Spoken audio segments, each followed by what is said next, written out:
Hello friends, good morning. स्वागत है आप सभी का हमारे अपना स्टार लिंक में। Okay, welcome back to my YouTube channel.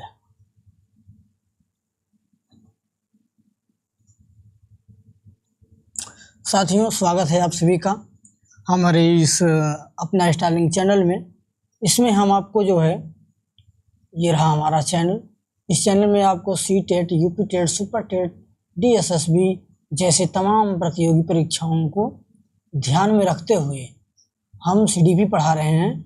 और CDP में हम ये कोशिश कर रहे हैं कि CDP की सबसे आसान और भरोसेमंद तैयारी, शून्य से लेकर के यानी 0 से लेकर के आपको बेसिक से लेकर के पूरी 100% सफलता तक जो है हम आपको लेके चलने की पूरी कोशिश कर रहे हैं। ओके, ये 5वां क्लास है आज जो है, ठीक है। आज 5वां क्लास है। अपना स्टार लिंक में हम आपको बता रहे हैं पूरे कॉन्सेप्ट लर्निंग के साथ। याद रखिए, सीटेट में सफल वही होता है साथियों जो रोज थोड़ा थोड़ा पढ़ता है। आज की एक क्लास कल की सरकारी नौकरी आपको 100% दिला सकती है, इसमें कोई दो राय नहीं है। अपना स्टार लिंक चैनल अब इसलिए बनाया गया है, इसमें आसान भाषा में कॉन्सेप्ट बेस्ड टीचिंग कराई जाती है। 0 से लेवल तक की तैयारी कराई जाएगी। PYQ प्रैक्टिस दिया जाएगा, एग्जाम ट्रिक्स दिया जाएगा, ठीक है।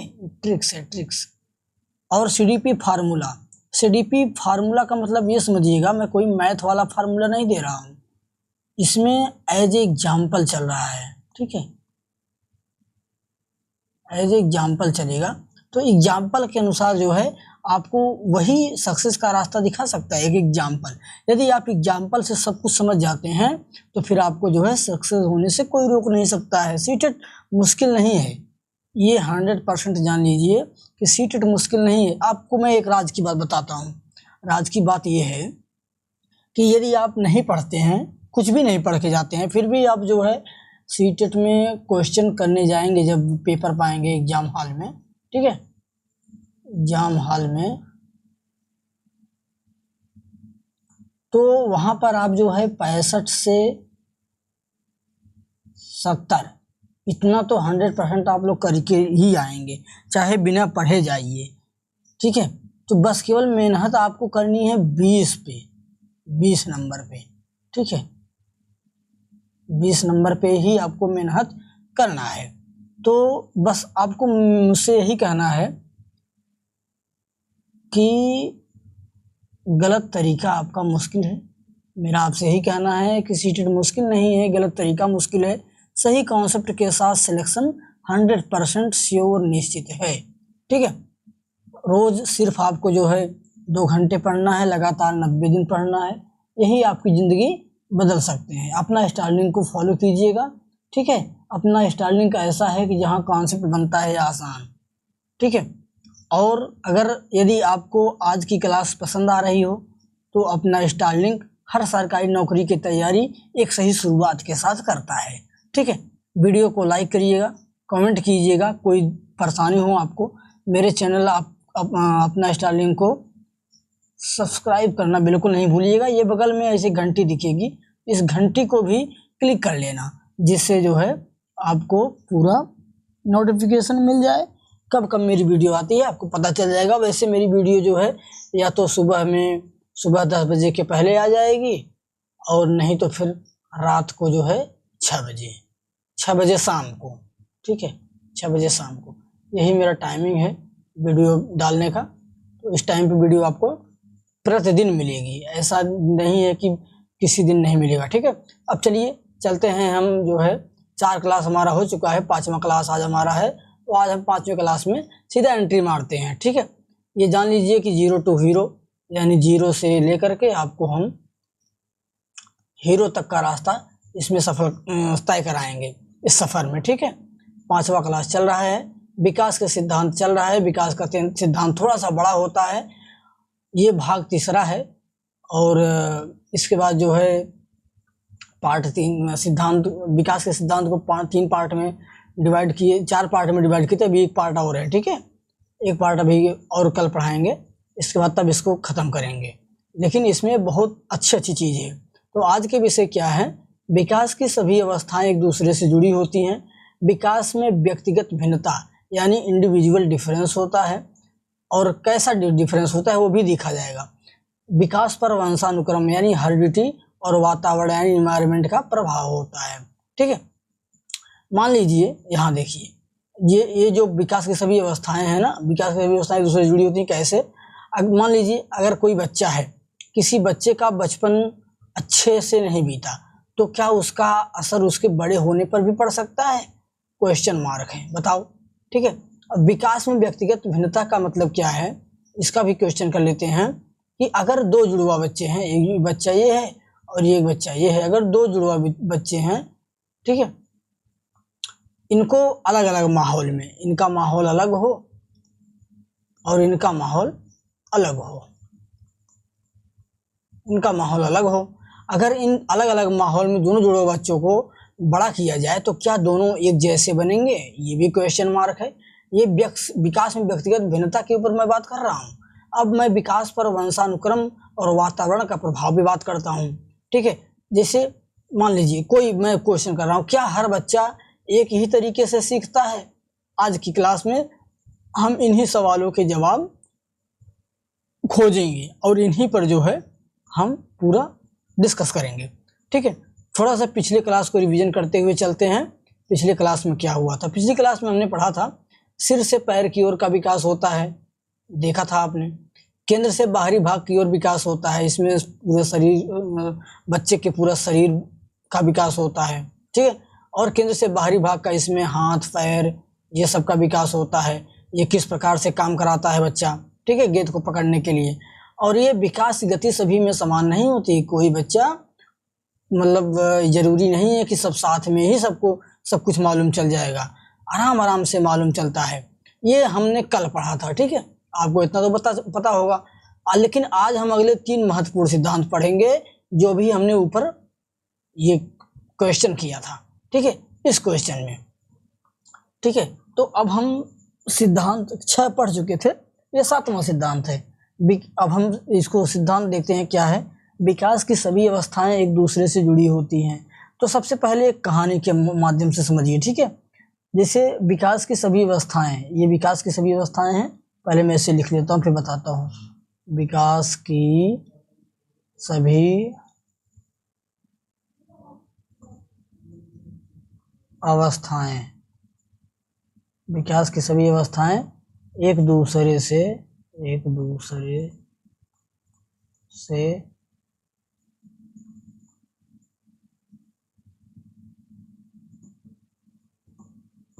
जुड़ी होती हैं। चलिए इसको हम थोड़ा सा कहानी के माध्यम से समझते हैं। जैसे मान लीजिए एक बच्चे को बचपन में, जैसे ये कोई बच्चा है, इस बच्चे को जो है बचपन में, इसके बचपन में बहुत जब छोटा था, करीब 3-4 साल का रहा होगा। ठीक है, 3-4 वर्ष में बचपन,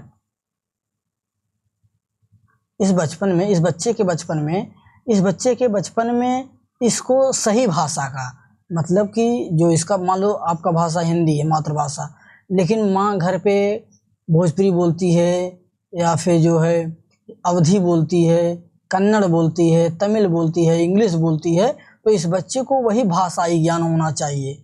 मतलब अब ये समझिए कि मान लीजिए कि एक बच्चे को बचपन में सही भाषा का वातावरण नहीं मिला, उससे कोई बात नहीं किया, हाँ, उसे न तो कोई कहानी सुनाई जाती थी, कुछ भी नहीं, बिल्कुल अकेला। ठीक है, तो अब ये बताओ, आप सब बताओ कि, अब बताओ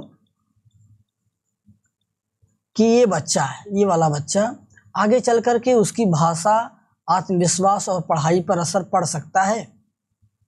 बताओ। इस बच्चे की, ये जो बच्चा है जिसको जो है 3-4 वर्ष में बचपन में कभी कहानी न सुनाई गई हो, उसके भाषाओं में न तो, मतलब किसी भी भाषा में न बताई गई हो, तो जब कुछ कोई बात नहीं किया है, तो क्या ये आगे चल करके, यानी जब बड़ा होगा तो उसकी भाषा, आत्मविश्वास और पढ़ाई पर असर पड़ सकता है?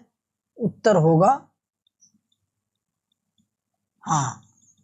अगर हाँ है तो फिर क्यों है, ऐसा क्यों है भाई, इसको भी तो देखना है।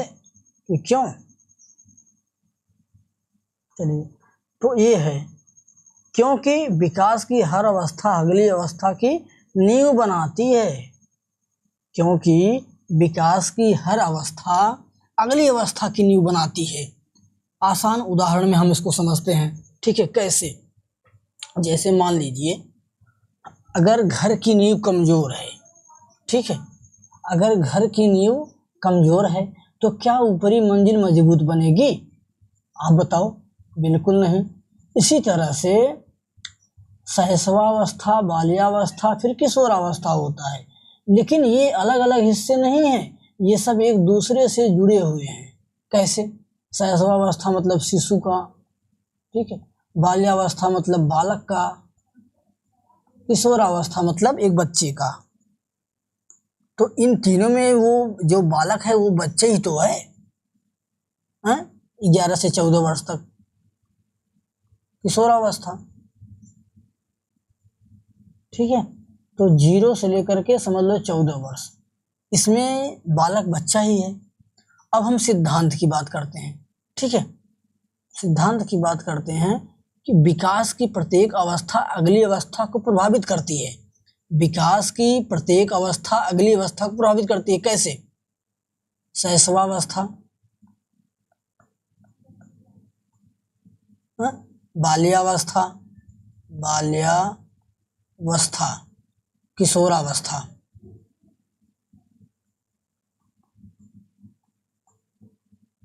ठीक है, किशोरावस्था। अब जो बचपन में मतलब शिशु के रूप में जो है बालक सीखेगा, उसको थोड़ा सा नकल करेगा बाल्यावस्था में, फिर इसका नकल करेगा किशोरावस्था में, थोड़ा बहुत करता है कि नहीं? तो हमेशा विकास की प्रत्येक अवस्था अगली अवस्था को प्रभावित करती है। जिस प्रकार से बालक इसमें ढलेगा, उसके आगे जस्ट वैसे थोड़ा थोड़ा जो है कौशल होते होते उसी को फॉलो करते हुए बाल्यावस्था में आएगा, फिर उसी को फॉलो करते हुए किशोरावस्था में आएगा, ठीक है। थोड़ा सा PYQ स्टाइल क्वेश्चन देखते हैं। बचपन के अनुभवों का प्रभाव आगे के जीवन पर पड़ता है, यह किस सिद्धांत को दर्शाता है? बताओ।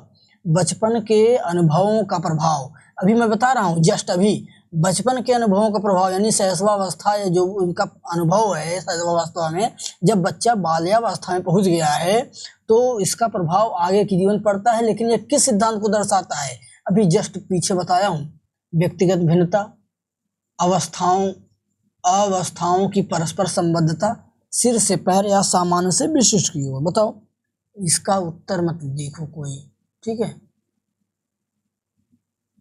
चलो बताओ, बचपन के अनुभवों का प्रभाव आगे के जीवन पर पड़ता है, यह किस सिद्धांत को दर्शाता है? थोड़ा सा ऊपर देख लेते हैं आप सबको।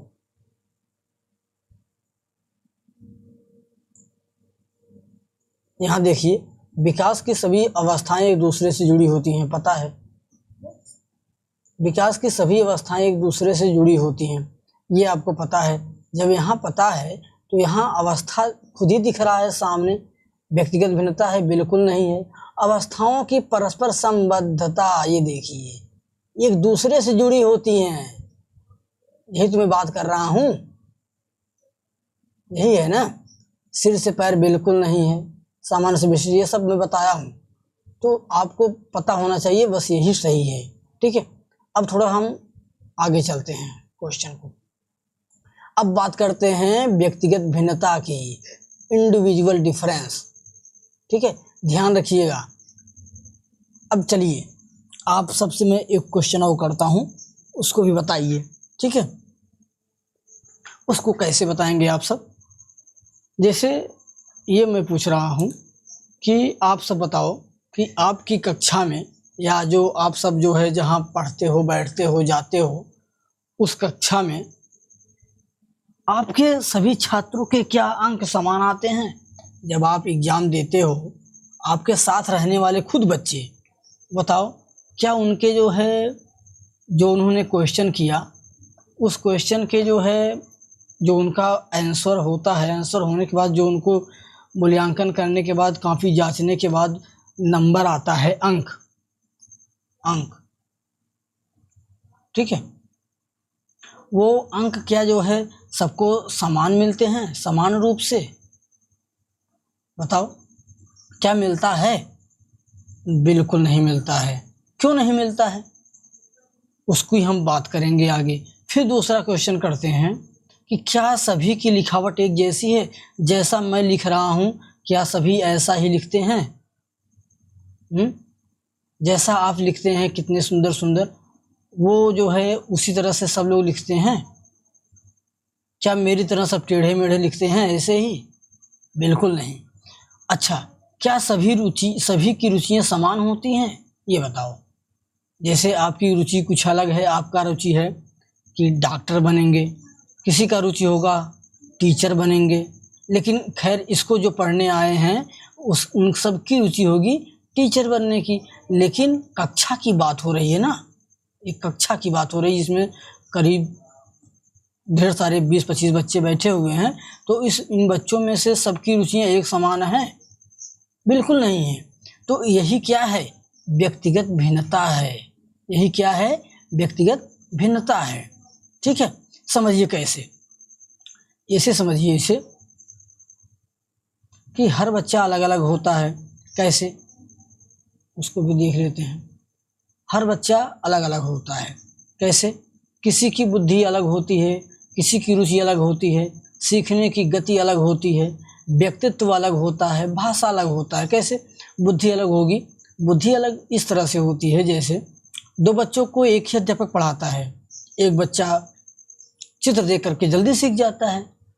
ये ब्लैक बोर्ड पे टीचर पढ़ा रहा है, दो बच्चे बैठे हुए हैं, दोनों सीख रहे हैं। ठीक है, टीचर पढ़ा रहा है, चित्र बना रहा है कुछ, लेकिन एक बच्चा, ये वाला जो बच्चा है, ये जल्दी से सीख जाता है सब कुछ। सर क्या कर रहे हैं, और इसको देर से समझ में आता है। तो यही तो बुद्धि अलग अलग हुआ कि नहीं? बुद्धि अलग अलग हुआ। अब रुचि अलग की बात करते हैं। ठीक है, इसमें दोनों गलत नहीं है, दोनों का सीखने का तरीका बस अलग अलग है। ठीक है, अब थोड़ा हम रुचि की बात करते हैं। रुचि में क्या होता है, इधर देखिए। रुचि में क्या होता है, जैसे शिक्षक पढ़ा रहे हैं व्हाइट बोर्ड पे। ठीक है, व्हाइट बोर्ड पे टीचर पढ़ा रहे हैं। अब दो बच्चे बैठे हुए हैं, या 4-6 बैठे हुए हैं, 10 जो भी हैं, 5 बच्चे बैठे हैं। 5 बच्चे बैठे हैं, टीचर यहाँ से पूछ रहे हैं कि आज हम क्या पढ़ाएं। तो कोई कहेगा सर गणित पढ़ाइए, कोई कहेगा सर जो है हिंदी पढ़ाइए, कोई कहेगा सर आज हमको ये नहीं पढ़ना है, कोई कहेगा सर हमको खिलवा दीजिए, कोई कहेगा सर मुझे कुछ और ही इंटरेस्ट है। ठीक है, तो यही है रुचि। सबकी रुचि नहीं होती है, सबकी अलग अलग होती है। सीखने की सबकी गति अलग अलग होती है। जो बच्चा जल्दी सीख जाता है, ये बच्चा कम धीरे सीखता है, तो इसका मतलब है ये थोड़ी है कि ये जो है दोनों गलत हैं। हाँ, दोनों का सीखने का तरीका अलग अलग है तो गति भी अलग अलग होगी। ठीक है, इनका व्यक्तित्व अलग अलग है, ये कुछ और सोचते हैं, इनके घर का माहौल कुछ है और है, इनको बचपन में कुछ और देखने को मिला होगा, इनको भी बचपन में देखने को कुछ और मिला होगा। इनकी भाषा अलग अलग है ना। कक्षा में सभी प्रकार से एक बच्चे बैठते नहीं हैं कि सबका एक ही भाषा होगा, सब अलग अलग बैठते हैं। ठीक है, तो ऐसे होता है। तो यही प्रत्येक बच्चा अपनी क्षमताओं, ठीक है, प्रत्येक बच्चा अपनी क्षमताओं, रुचियों, व्यक्तित्व और सीखने की शैली में अलग अलग होता है। ठीक है, तो यही है इंडिविजुअल डिफरेंस। इनके अंतर्गत यही इंडिविजुअल डिफरेंस यही होता है। प्रत्येक बच्चा अपनी क्षमताओं, रुचियों और सीखने की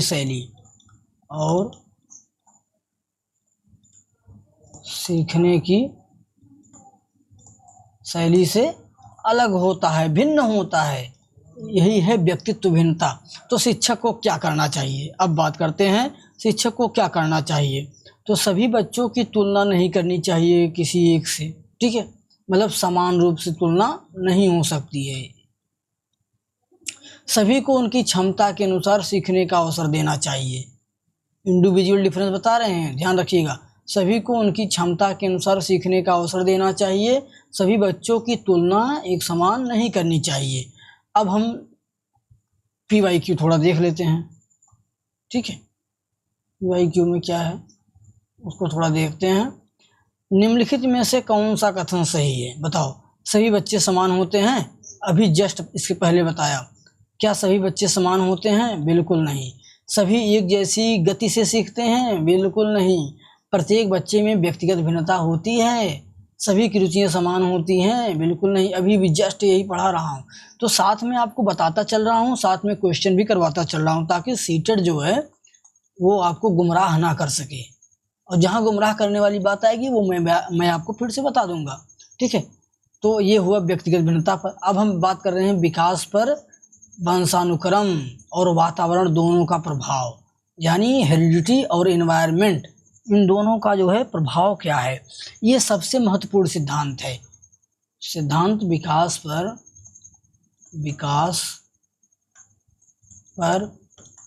वंशानुक्रम, विकास पर वंशानुक्रम और वातावरण दोनों का प्रभाव। अब इसको हम समझते हैं कैसे। एक सवाल हम आपसे करते हैं कि अगर किसी बच्चे के माता पिता बहुत लंबे हैं, मान लीजिए कोई बच्चा है, उनके माताजी भी इतनी लंबी हैं, लगभग 5 फुट 6 इंच की, और पिताजी भी 5 फुट 8 इंच के हैं। ठीक है, चलो, तो क्या बच्चा भी लंबा हो सकता है? ये वंशानुक्रम होता है, वंशानुक्रम होता है। यदि माता और पिता दोनों लंबे होंगे तो बच्चा भी लंबा होगा। लेकिन अगर उसे सही भोजन ही न मिले, मान लो बच्चा हुआ, ठीक है, जन्म लिया, लेकिन माँ बाप तो लंबे लंबे हैं, लेकिन अगर उसको सही भोजन न मिले, सही परवरिश न मिले, तो क्या उसकी लंबाई पूरी क्षमता तक पहुँच पाएगी? शायद नहीं। तो यही है वंशानुक्रम और वातावरण, वंशानुक्रम प्लस वातावरण। ठीक है, क्योंकि ये दोनों साथ साथ चलते हैं। वंशानुक्रम तो ठीक है, लेकिन उस प्रकार का वातावरण भी होना चाहिए, ठीक है, बच्चे के साथ, तभी जा कर के उसकी सही जो है परवरिश हो सकती है। वंशानुक्रम में क्या होता है, जो गुण हमें माता पिता से मिलते हैं, जैसे क्या बच्चे में क्या गुण मिलते हैं माता पिता से, इसको भी हम थोड़ा समझ के डिस्कस करते हुए चलते हैं।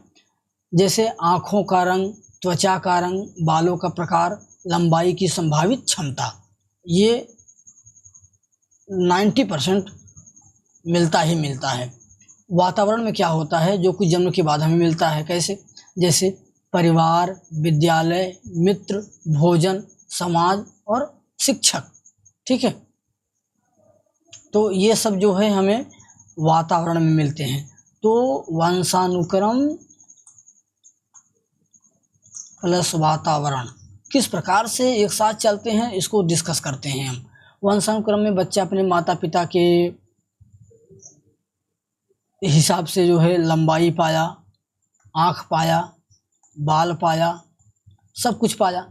लेकिन अगर वातावरण में उस बच्चे को परिवार सही न मिला हो, विद्यालय सही न मिला हो, मित्र ठीक ठाक नहीं हो, भोजन समय पर न मिल रहा हो, कुपोषण का शिकार हो रहा हो, सामाजिक उसकी व्यवस्था ठीक ना हो, व्यवहारी ना हो, शिक्षक उसे सही प्रकार से न मिले, ठीक है, शिक्षक उसे सही न मिले, तो क्या वो जो है बच्चा अच्छा हो सकता है? मान लो एक एग्जाम्पल लेते हैं। एग्जाम्पल में क्या लेते हैं, जैसे मान लो कि कोई जो है खेत में मटर का बीज हमने डाला, उसके बाद जो है वो जो उसका बिया है, वो जो कितना भी अच्छा हो, अगर मिट्टी, पानी और धूप सही से उसको न मिले, तो पौधा जो उसका होगा वो अच्छी तरह से विकसित नहीं होगा, विकसित हो ही नहीं सकता है, क्योंकि समय पर उसको जो है उसका आहार तो मिलेगा ही नहीं। तो इसी तरह से केवल अच्छे जीन, जो वंशानुक्रम है, ठीक है, वंशानुक्रम मतलब जीन, जो अच्छे जीन हैं ये पर्याप्त नहीं है, जितना कि वातावरण भी उतना ही होना चाहिए। ठीक है, तो इस प्रकार से कहने का तात्पर्य हमारा यही है कि बाल विकास पर वंशानुक्रम और वातावरण दोनों का संयुक्त प्रभाव पड़ता है। ये 100% मिलता है। अच्छा, सीटेट में सबसे महत्वपूर्ण बात यह है कि केवल वंशानुक्रम जिम्मेदार नहीं है, केवल वातावरण भी जिम्मेदार नहीं है, तो फिर क्या है, दोनों मिल करके विकास को प्रभावित करते हैं, ये होना चाहिए। ठीक है, सीटेट के हिसाब से आप लोग तैयारी कर रहे हो तो ये ध्यान दीजिएगा, केवल वंशानुक्रम की जो है कोई आ जाए प्रश्न तो बिल्कुल नहीं कर देना है, केवल वातावरण भी जिम्मेदार नहीं है ये आ जाए तो बिल्कुल नहीं करना है, दोनों मिल करके विकास को प्रभावित करते हैं, यही सही होगा। ठीक है, अब तीनों सिद्धांत का हम रिवीजन कर लेते हैं, 6, 7, 8, 9। ठीक है, ये सिद्धांत क्या कह रहा है, ये पहला है, ये दूसरा है, ये तीसरा है। ठीक है, अवस्थाएं जुड़ी होती हैं, हर अवस्था अगली अवस्था की नींव है। ठीक है, जहाँ भी आ जाए अवस्था जुड़ी होती है तो हर अवस्था अगली अवस्था की नींव होती है। कैसे, जैसे शैशवा, बाल्या और किशोरा हुआ ना, तीनों अवस्था एक में मतलब अपने आप से जुड़ी हुई हैं तीनों। व्यक्तिगत भिन्नता की बात करते हैं, दूसरे में व्यक्तिगत भिन्नता है, ये सब विकास के सिद्धांत हैं। व्यक्तिगत भिन्नता में हर बच्चा अलग होता है, वंशानुक्रम प्लस वातावरण में दोनों मिलकर के विकास करते हैं। अभी मैं आपको बताते चल रहा हूँ और आपको फिर रिवीजन कराते चल रहा हूँ। तो सीटेट एग्जाम पॉइंट में हम एक पॉइंट आपको नोट कराते हैं, उसको ध्यान दीजिएगा, वो कैसे होगा, नहीं तो गलत बहुत जल्दी हो जाता है। मान लीजिए एक अच्छा शिक्षक ये कभी नहीं कहता है, ये याद रखिएगा, याद रखने वाली चीज़ है कि एक अच्छा शिक्षक कभी नहीं कहता कि सभी बच्चे एक जैसे हैं, कभी नहीं कहेगा, वो गलत टीचर होगा वही कहेगा। बल्कि वो क्या कहता है, वो कहता है कि हर बच्चा है अलग है और हर बच्चे को सीखने का समान अवसर मिलना चाहिए, और यही सीटेट की सोच भी है। इसीलिए सीटेट जो है ऐसे घुमा फिरा करके क्वेश्चन को पूछता है, जिसमें लोग फंस जाते हैं, कर नहीं पाते हैं। ठीक है, चलिए थोड़ा सा हम आपको होमवर्क दे देते हैं, उसको भी देख लेते हैं। ठीक है, तो प्रश्न नंबर 1 है ये, बचपन के अनुभवों का प्रभाव आगे के जीवन पर पड़ता है। बचपन के अनुभवों का प्रभाव मैं आपको जस्ट बताते चल रहा हूँ, अभी पिछले मतलब अभी आगे जस्ट बताते आया हूँ पीछे से। ठीक है, तो यहाँ कह रहा है बचपन के अनुभवों का प्रभाव आगे के जीवन पर पड़ता है। यह किस सिद्धांत को दर्शाता है, बताओ? व्यक्तिगत भिन्नता को? बिल्कुल नहीं। तब किसको? अवस्थाओं की परस्पर संबद्धता को, अवस्थाओं की परस्पर संबद्धता को, ये सही है। क्यों? क्योंकि सभी अवस्थाएं आपस में एक दूसरे से जुड़ी हुई हैं। ठीक है, तो यही तो हुआ। इसके बाद सिर से पैर बिल्कुल नहीं, केंद्र से बाहर बिल्कुल नहीं। अब प्रश्न नंबर 2 की बात करते हैं। प्रत्येक बच्चा अपनी क्षमता और रुचि में अलग होता है। प्रत्येक बच्चा अपनी क्षमता और रुचि में अलग होता है। यह किस सिद्धांत का उदाहरण है? सामान्य से विशिष्ट, ये तो कब का छूट गया। व्यक्तिगत भिन्नता, सतत विकास, क्रमबद्ध विकास, ये बिल्कुल नहीं है। सतत विकास ये सही है। ठीक है, मैं आपको SW दिया हूँ, फिर भी इसमें कराते चल रहा हूँ ताकि आप जो है कहीं कंफ्यूज ना हो। अब क्वेश्चन नंबर 3 पर बात करते हैं। बाल विकास पर सबसे अधिक प्रभाव किसका होता है? बाल विकास पर सबसे अधिक प्रभाव किसका होता है? केवल वंशानुक्रम? केवल का बात आ जाए तो गड़बड़ है। केवल वातावरण? बिल्कुल नहीं। वंशानुक्रम और वातावरण दोनों, ये सही है। अभी मैं आपको बताया हूँ, सीटेट में अभी क्वेश्चन करके दिया था याद रखने के लिए। ठीक है, ये सब ये इम्पॉर्टेंट है, इसको ध्यान दीजिएगा हमेशा। ठीक है, वेरी इंपॉर्टेंट है कि जहाँ केवल की बात आ जाए वहाँ जल्दी ना कीजिएगा। चलिए, अब इसमें क्या है कि एक शिक्षक को क्या करना चाहिए? एक शिक्षक को क्या करना चाहिए? एक शिक्षक को सभी बच्चों को एक जैसा मानना चाहिए, केवल 3 बच्चों पर ध्यान देना चाहिए, व्यक्तिगत भिन्नताओं को ध्यान में रख करके पढ़ाना चाहिए, सभी की तुलना करना चाहिए। बताओ, एक अच्छा शिक्षक, अच्छे शिक्षक की बात कर रहा हूँ मैं, अच्छे शिक्षक की।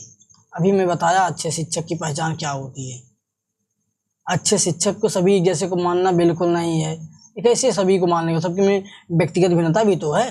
केवल 3 बच्चों पर ध्यान दोगे तो फिर मध्यम मतलब वो कमजोर वाला कहाँ जाएगा? सभी की तुलना करना ये तो बिल्कुल गलत है। व्यक्तिगत भिन्नताओं को ध्यान में रख करके पढ़ाना यही सही है।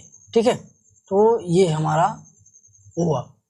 अब अगर यदि आपको जो है हमारी क्लास पसंद आ रही हो, जिस तरह से मैंने आपको पढ़ाया, यदि वो आपको अच्छा लग रहा हो तो वीडियो को लाइक, शेयर, कमेंट जरूर कीजिएगा, ठीक है। और अपना स्टारलिंक चैनल को सब्सक्राइब करना बिल्कुल नहीं भूलिएगा, ठीक है। चलिए बाय। जय हिंद, जय भारत।